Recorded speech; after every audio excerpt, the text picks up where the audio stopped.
Hello guys, welcome back to my channel. I greet you according to your time and according to the time you are seeing this video. How are you doing? I hope you are doing great, my people. Thank you so much for being part of my channel. Thank you for always watching my videos. I really appreciate your effort for me. The Lord will bless and see you through in everything you do. So there's this alleged information that the Olories, they are really in tears as we target Royal Téàrs. Royal Téàrs, yo, my people. You know the Olories, they don't want QueenNaomi to come back to the palace. They just forgot that QueenNaomi is the rightful owner of that palace. That they are just attaching. And one day, the person that is attaching, the owner of something, will just use the other hand and collect what belongs to her. As the king have been trying to know if QueenNaomi will come back, but these Olories, with their attitude, their kayamata, their everything, all their effort not so that QueenNaomi will not come back, they have been trying, but one day they will fail woefully. Yes, even self they don't start the fail, because this one we are hearing that Auntie Agba, if she stormed the palace, itching will increase. Even Auntie Blue Blooded, that if she stormed the palace, her itching the inches she's having in her neck region and her abdomen will also increase. My people, don't forget that they are all alleged information, because we have not seen them scratch. Now here we hear, as we hear, we can't share with you because we are not living with them. I didn't even say we dey live with them now. For tell you say this one is not alleged, and you just see it. Even we can even show you video. Somebody was saying that should show video. Now this one I dey show na be my video. So my people, oh, allegedly, there was, I think yesterday news I heard that the king said to the Olories that for him not to bring back QueenNaomi and Tadenikawo to this palace, that means he is going to cease to be the king of Ile-Ife. Allegedly, oh. So I was like, so the thing don't reach like that. That the king actually said this thing with his mouth.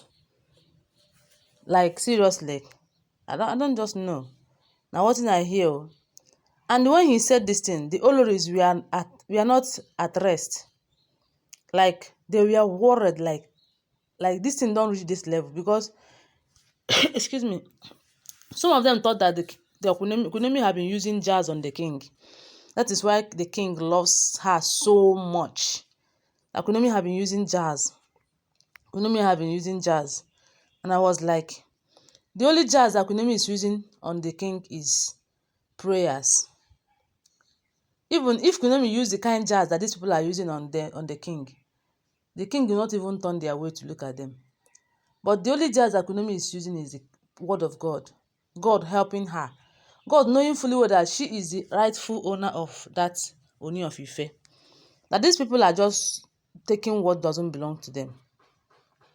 And the worst of it all is that this Olories, they left their husband and come to take another woman's husband. Now, what we are hearing was that the king said that if they cannot respect him,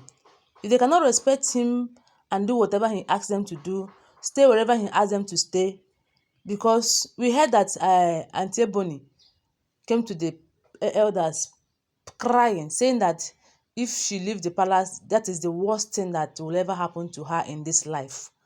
That let her not please leave the palace. Let her stay in Ayabakota. And I think that Ayabakota is still in that same palace. So if she stays in that palace, in that Ayabakota, it's as good as that she's still in the palace. So she knows what she's doing. I was like, if these people will agree with me, if they really know what they are doing, if they want these people to leave, there's no how they are going to agree with the Auntie Ooni to stay back in the palace. No.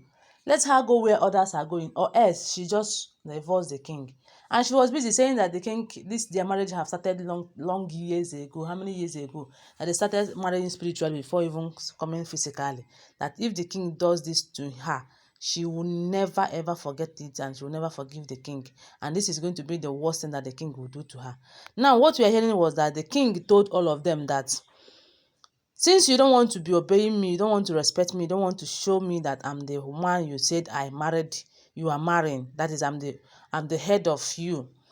Now, all of you, pack and go back to your ex-husband. Hey, oh my God. Go back to your ex-husband since you cannot respect me, since you cannot agree with me, since you cannot help me to find happiness, since you cannot allow my happiness to come back to me. Thank God all of you, you have husbands. You can go back to them. If you don't want to go back to them, you can divorce me and you go your way. Until all of them started complaining. Short, why the king? What made the king to say this is because their complaint is too much. Their complaint just began to be too much. As Auntie Ebony is complaining, Auntie Igbira was saying that she sacrificed everything. Ooni of Ife, what haven't I sacrificed for you? I sacrificed myself, leaving my husband. But one thing about their husband is that they are still they are still in advantage, because even if they give birth to the king now, it may not really be the king that will have it, because the bride price they paid on their head are still there. The bride price they paid on their head are still there. So why would they sacrifice anything? They don't have anything to sacrifice. If they give birth now, traditionally, I don't know whether is it the same tradition we have here with Yoruba. Our own tradition is that man that paid your bride price, if you give birth, that first man that prays you, as long as that bride price is still upon your head, if you give birth today, na that man get the pikin.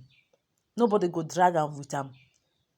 If you marry and you say you no marry again, even if you go out there and get pregnant and come back and give birth, na that person wey pay bride price for your head na him get the pikin. No be that person wey you go meet o. No be that your sugar mommy, sugar daddy. No be him get am. The person wey get am be say the person wey, even if as I am now, somebody will pay my bride price. My husband just pay my bride price right now. And maybe a year or two, I say I no dey marry again, I come comot. They never come collect the bride price they pay for my head.